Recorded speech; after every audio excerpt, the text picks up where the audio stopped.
سلام سلام يا أجي بيتي بتختتلتيها ميكان يخون دحنتكم أنا دحن أي تساوير مسكن قمت أنا سلام دول هو سلام كنت لولينا كل جديد ميتي أيو إن أي حد يشتزخنكم لايك سبسكرايب شير أنا أقولكم عبرتات يعني كورة حياتي بيتي سولك كورة خليهن نبرز ماكم كعلي لايك ناقوركم ذا بيدس كان مترسا سمعوها مالتي إن رب عندي تأي حزالكم مسي أي هو تستمهر كل نجار مالتي بقى منقኘታ ዝኾነ ሰባት ወይ ከዓኒ በቃ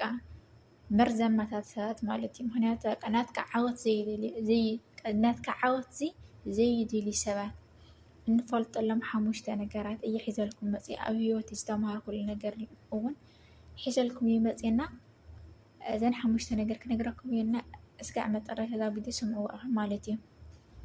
እና ናይ መጀመርያ በቃ ዝድህለካ ሰብ ዝኾነ ይኹን ነገር ኣብ ሂወትና ያው ብዙሕ ነገር እንዲኻ ትምሃር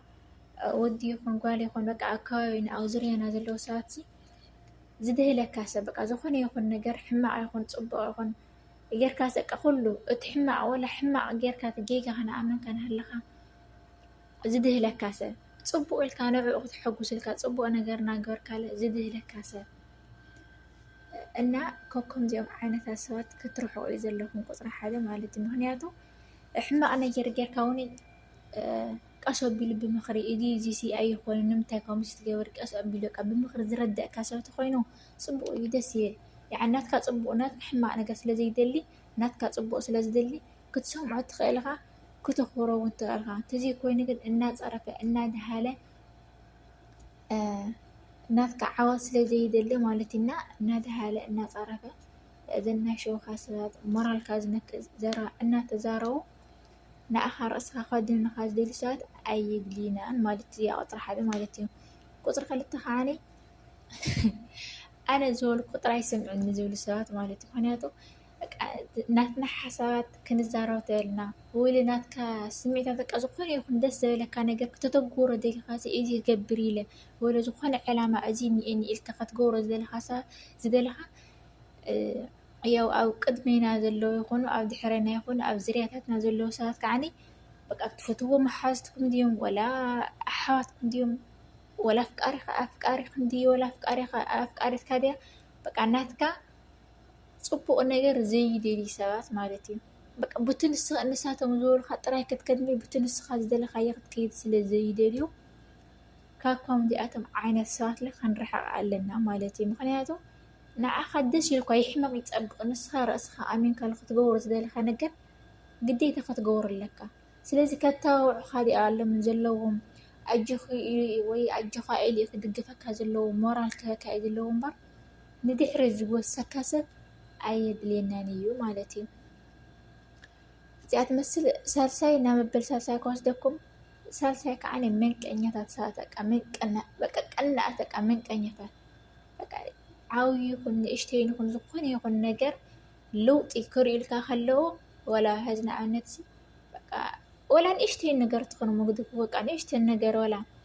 ሰሪሕካ ክትለወጥ ከለኻ ወይ በቃ ደስ ዘበለካ ንዓኻ ፅቡቕ ነገር ክተብፅሕ ከለኻ በቃ ብጣዕሚ ዝገርመኒ ማለት እዩ። ይቆኑ በቃ ይቆኑ እንጂ ኣነ ብጣዕሚ ዝገርመኒ ማለት እዩ። ብጣዕሚ ሕሪ ኩንትርኦም ዝብሉ በቃ ይቆኑ በቃ ናትካ ዓወት ስለዘይደሊ እዮም እና ናትካ ድኻም ጎኒ በቃ ናትካ ውድቀት በቃ ብልዕ እዮም ክትኮንስ ኣይደሊ በቃ ብትሕቲኦም በር ብልዕሊኦም ኮንካ ክትደሊ ኣይደልን እዮም። ስለዚ ናትካ ዓወት ዘይደልዩ ሰባት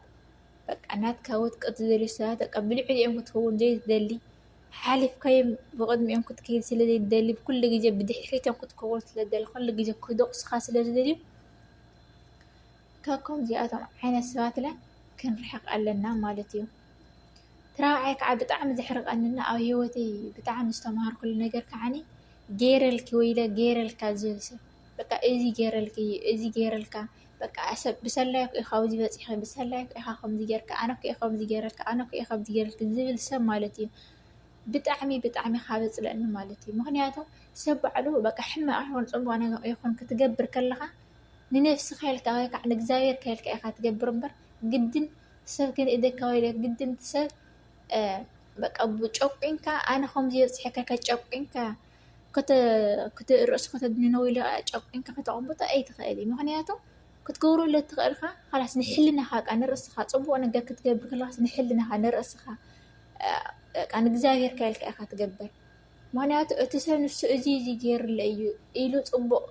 ከኸብረካ ከሎ ክሓልየልካ ከሎ ብኡ ልክዕ ከዓ ክሕሰካ ከሎ ኣሰይ ደስ ይለካ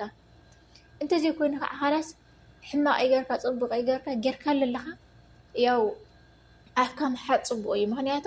ከምዚ ገይረልኪ ከምዚ ገይርላ እናበለ ክደቕሰካ ዝደሊ ሰብ በቃ ወይ ከዓ ናትካ ዓወት ዝኾነ ይኹን ነገር ብምሽጥር ክትገብር ከለኻ ክትሰርሕ ከለኻ ዝኾነ ይኹን ነገር ኣብ ህይወትና ንገብሮም ነገራት ናይ ባዕልና ውልቃውታት ነገር ዝኾኑ ማለት ኢና በቃ ዘይትነግረኒ ወይ ከዓ ዘይነግረኒ ወይ ዘይትነግረኒ ኢሉ በቃ ኣይትካ ጨናንዮ በቃ ርእስና ንኽንድንን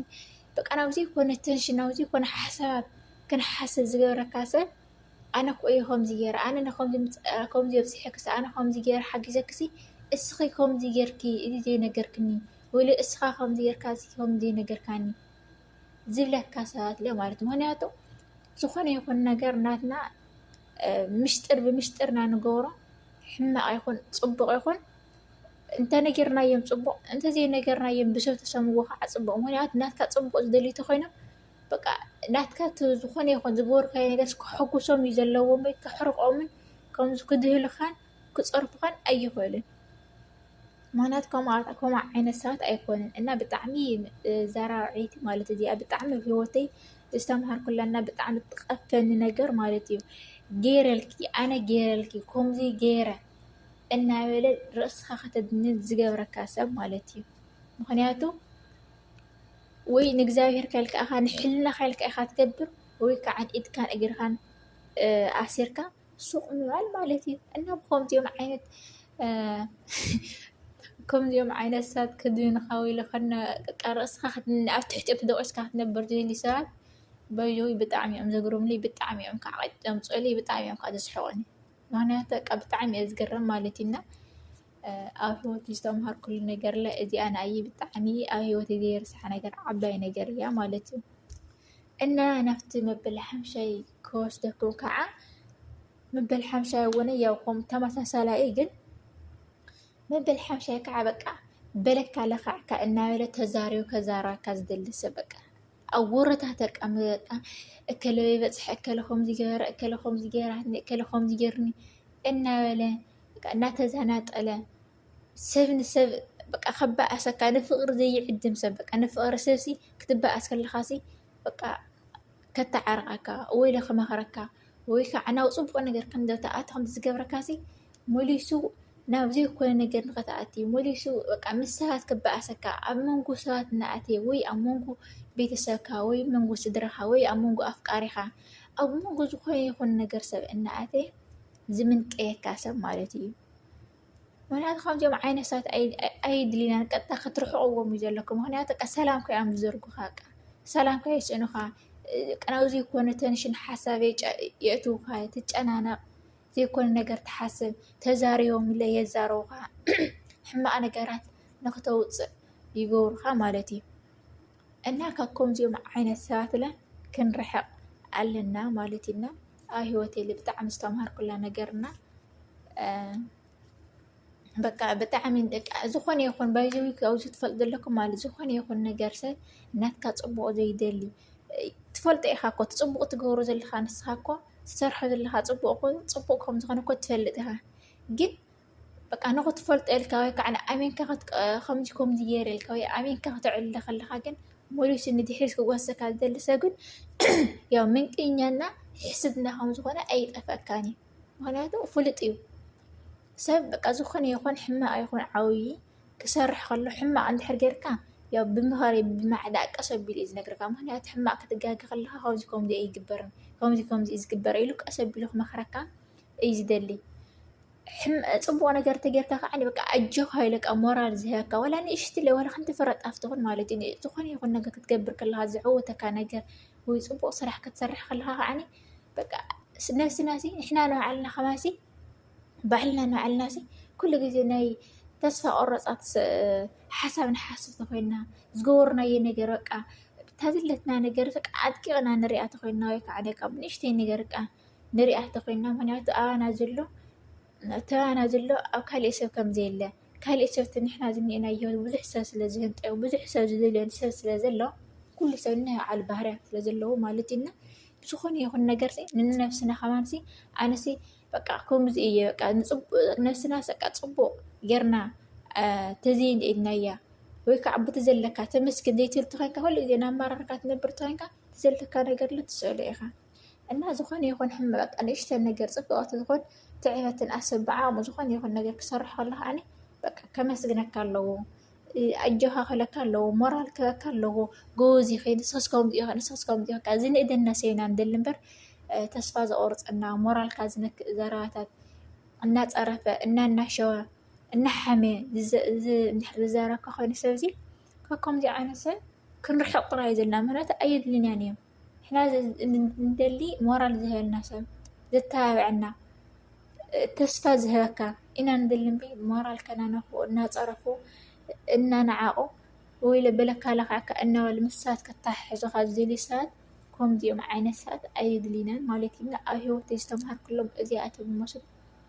كورات بيتسوي أنت فتحوا لايك شير سبسكرايب ناكوركم أبورتات إنياو أكالي إذا أقطع بيدي لخالي حجركم ملتقية بزح ناقر مالتي بيدي حجركم ملتقية وبيدي كان صرح سلزي متشيني بي ركاد يزقور لكم ذلهنا دا فتحوا لايك شير سبسكرايب ناكوركم أبورتات عنا كورات بيتسوي أقطع بيدي إسكان الرخاو كعني سسنين أحدكم باي باي زمحواتي